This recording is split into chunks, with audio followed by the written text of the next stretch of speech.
මාළුව කොහොමද කියලා සයිස් එක. Hi guys, ඔයගොල්ලන්ට කොහොමද? මාද ඔයගොල්ලන්ට අලුත් වීඩියෝයක් ගෙනල්ලා තියෙනවා. අද ගෙනල්ලා තියෙන්නේ මගේ මොස් ටැංක් එකේ අප්ඩේට් වීඩියෝ එකක්. අර පාකු ඉන්න ටැංක් ඒකේ අප්ඩේට් වීඩියෝ මට ඔයගොල්ලන්ට ගේන්න බැරි වුණ හින්දා මම අද ගෙනල්ලා තියෙනවා. ඒ වගේම තමයි තාමත් මගේ channel එක subscribe කරලා නැති කෙනෙක් නම් අනිවාර්යයෙන්ම subscribe කරන්න කියනවා. ඒ වගේම යාළුවන්ට බලන්න share කරන්න. එහෙනම් වැඩි කතා නැතුව වීඩියෝ එකට යමු. Guys, ඔයගොල්ලන්ට පේනවාද ටැංක් එක කොහොමද තියෙන්නේ කියලා? පේනවනේ.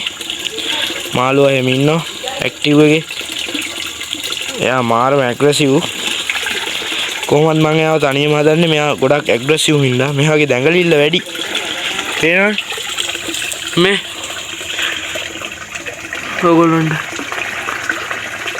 මාළුවා කොහොමද කියලා සයිස් එකක් පේනවනේ.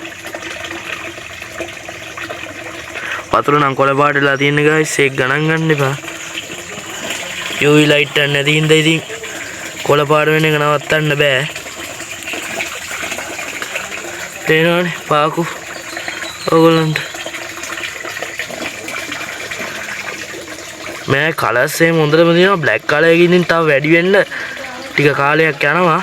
ඔයගොල්ලෝ දන්නවනේ ඉතින් මාළු හදන කට්ටිය.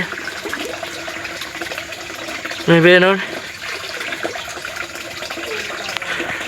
ඒ වගේම තමයි ටැංක් එකේ මම දැලක් දාගෙන තියෙන්නේ. මෙතන අඹ ගහක් තියෙන හින්දා අඹ කොළ වැටෙනවා. අනිත් එක තමයි ඔය පිළිනුඩ වගේ කුරුල්ලෝ ඇවිල්ලා මාළු අල්ලගෙන යන්න පුළුවන් අපරාධනේ. ඉතින් මේ වගේ මාළුවෙක් අල්ලගෙන ගියොත් ඒකින් හින්දා තමයි මම උඩින් දැලක් දාගන්න හිතුවේ. මේ දෙන්නේ මේක ඇවිල්ලා PVC දැලක් නෙමෙයි. මේක ඇවිල්ලා යකඩ දැලක් දාගෙන තියෙන්නේ. මොකද මේ PVC එක කැඩෙනවා ටිකක් කල් යද්දි. මේක ගොඩක් කල් තියෙන හින්දා තමයි මම මේ දැල දාගත්තේ. ඒ වගේම ෆිල්ටර් එක ගැන කතා කරොත් ඕගොල්ලන්ට පේනවා ඇති මේ කොළ පාට වතුර තමයි යන්නේ. ෆිල්ටරේ තියෙන්නේ කොළ පාට වතුරනේ. මොකද කොළ පාට වතුර තියෙන්නේ ටැංක් එකේ මෙතනට අවුව වැඩනවා. අනේ ෆිල්ටරේට කොහොමත් මේ අදින්නේ ටැංක් එකේ වතුරනේ. එතන කොළ පාට තියෙන්නේ. එතකොට මේ පැඩින් දාගෙන තියෙනවා මම. ඔයගොල්ලන්ට පේනවද මේ? පැඩින් දාගෙන තියෙනවා. පේනවනේ කුණු. කොහොමද කියලා මම මේ දැන් සතියකට විතර කලින් ෆිල්ටරේ සුද්ධ කරේ.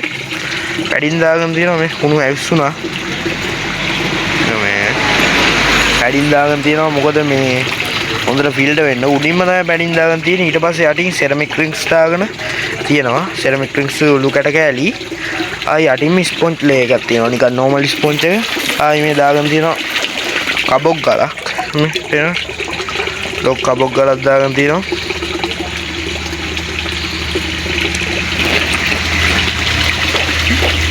ආයි ස්පොන්ජ් තමයි දාගෙන තියෙන්නේ guys.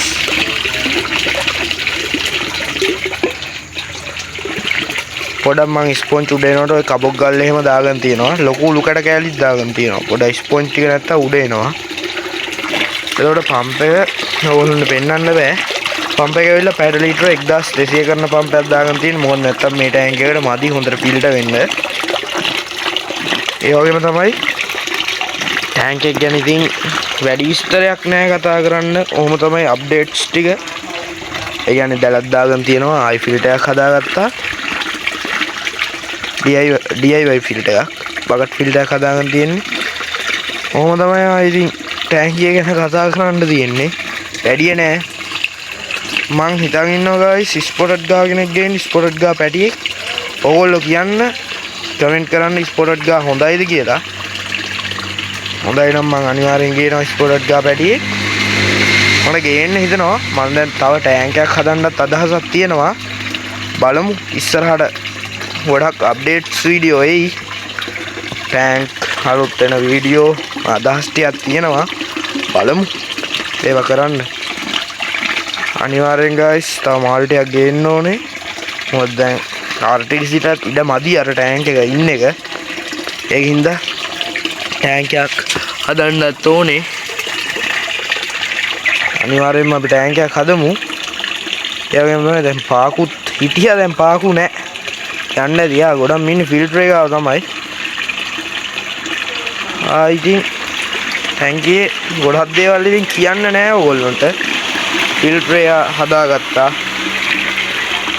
ෆිල්ටරේ නැතුව බෑ ගයිස්. නැත්තම් මේ ඇමෝනියා වැඩිලා මාළුන්ට පොඩ්ඩක් හොඳ නෑ. ඔයගොල්ලෝ දන්නවනේ. ආයි වතුරත් නිතරම සුද්ධ කරන්න ගියාම අමාරුයිනේ. ඒක තමයි ෆිල්ටරය හදාගත්තේ. ආයි දැල දාගත්තා. කොළ වැටෙන්නේ නැති වෙන්න. කොළ වැටෙන්නේ නැති වෙන්න අර මං කිව්වා වගේ මාළුවව ආරක්ෂා කරගන්න තමයි ඉතින් ඔය ඔක්කොම කරේ. ඉතින් කියන්න දෙයක් නැහැ. මාළුවවත් ඔයගොල්ලන්ට වෙන්නුවා. එයා එනවා ටැංකියට. දැන් ටැංකිය කියන්නේ ග්ලාස් එක ගාවට එනවා. දැන් නෑ එයා. ඔය හරි ඒ ෆිල්ටරේ ඇස්සේ තමයි එයා ඉන්නේ. ෆිල්ටරේ ගාවට යන්නේ නැති අනිවාර්යයෙන්. මේන් ඔයා ඔයගොල්ලන්ට පේනවා ඇති. තාම මෙයා බ්ලැක් කලර් එක හරියට ඇවිල්ලා නැහැ. ආලු පාටක් වගේ තියෙන්නේ. තව ටික කාලයක් යද්දි එයි ඉතින්. කලර්ස්.